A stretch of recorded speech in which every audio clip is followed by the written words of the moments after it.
विधानसभा अध्यक्ष नार्वेकर यांनी शिवसेना आमदार अपात्रता प्रकरणी 10 जानेवारीला निकाल दिला, पण सर्वोच्च न्यायालयाने राहुल नार्वेकर यांच्या निर्णयावरती प्रश्न उपस्थित केलेत। विधानसभा अध्यक्ष राहुल नार्वेकर यांनी दिलेला निकाल आमच्या न्यायालयाने दिलेल्या निकालाशी विसंगत नाही का असा प्रश्न सुद्धा उपस्थित केला आहे।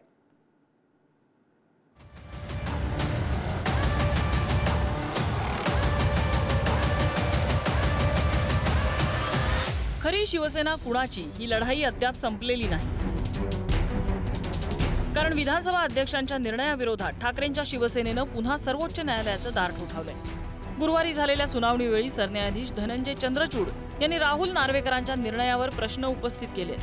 विधानसभा अध्यक्षांनी दिलेला निकाल न्यायालयाने दिलेल्या निकालाशी विसंगत नाही का असा प्रश्न सरन्यायाधीशांनी उपस्थित केला। सर्वोच्च न्यायालयाच्या निकालाचं विधानसभा अध्यक्षांकडून नीट पालन झालेलं नाही। ठाकरेंच्या शिवसेनेनं सादर केलेले अनेक दस्तावेज खोटे आहेत।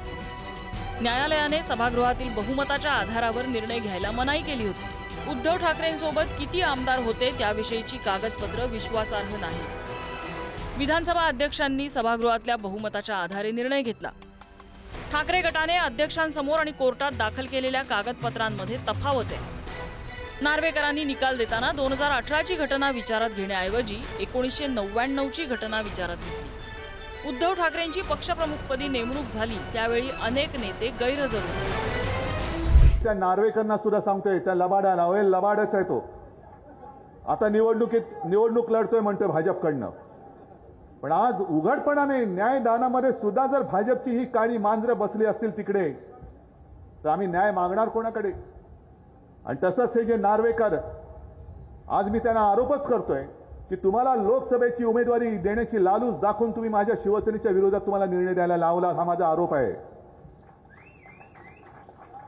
कारण सर्वोच्च न्यायालयाने काल म्हटलेलं आहे की तुम्ही म्हणजे त्या लवाद्यांनी जो काही निकाल दिलेला आहे, निर्णय दिलेला आहे, तर सर्वोच्च न्यायालयाच्या निर्णयाच्या विरुद्ध वाटत नाही काय, हा सर्वोच्च न्यायालयाचा प्रश्न आहे। सर्वोच्च न्यायालयाला जर का हे पटलं असतं की मी दिलेला निर्णय त्यांनी दिलेल्या निर्णयाच्या विरुद्ध आहे, तर त्यांनी ऑर्डर केली असती। मी दिलेला निर्णय हा 100% सर्वोच्च न्यायालयाने दिलेल्या निकषानुसारच आहे। सर्वोच्च न्यायालयाने पक्षाचं संविधान बघायला सांगितलेलं, सर्वोच्च न्यायालयाने पक्षातलं संघटनात्मक रचना बघायला सांगितलेली, आणि सर्वोच्च न्यायालयाने विधिमंडळातील मेजॉरिटी बघायला सांगितलेली। शिवसेना शिंदेंचीच आणि शिंदे गटाचे आमदार अपात्र न करण्याचा 10 जानेवारीला नार्वेकरांनी निकाल दिला होता। या निकालाविरोधात शिवसेना ठाकरे गटाचे सुनील प्रभू यांनी सर्वोच्च न्यायालयात धाव घेतली। त्यावर सुनावणी करताना सरन्यायाधीश धनंजय चंद्रचूड यांनी नार्वेकरांच्या निकालावरच प्रश्न उपस्थित केला। शिवसेना आमदार अपात्रता प्रकरणावरून सर्वोच्च न्यायालयाने सुनावणीवेळी आणखी काय म्हटलं तेही बघूया। राहुल नार्वेकरांचा निर्णय मे 2023च्या निर्णयाचं उल्लंघन असू शकतो। आमदारांच्या संख्याबळाच्या आधारे निर्णय घेण्यास सर्वोच्च न्यायालयाने मज्जाव केला होता। खरी शिवसेना विधानसभेतील बहुमतावर ठरवणं आमच्या निर्णयाविरोधात नाही का?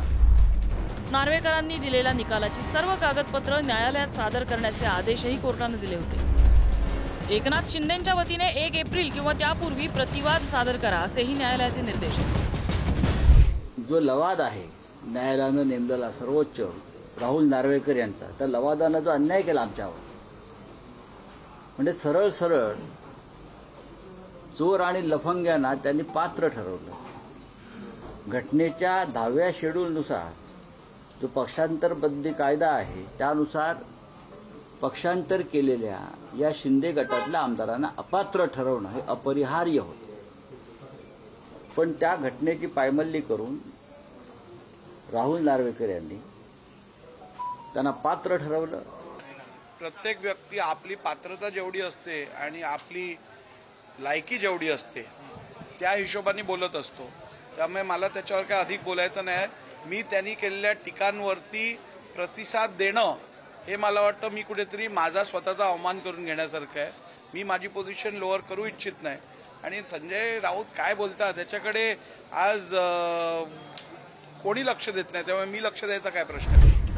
दरम्यान विधानसभा अध्यक्षांच्या निर्णयावर सरन्यायाधीशांनी सवाल उपस्थित केल्यामुळे पुन्हा एकदा राजकारण तापलंय।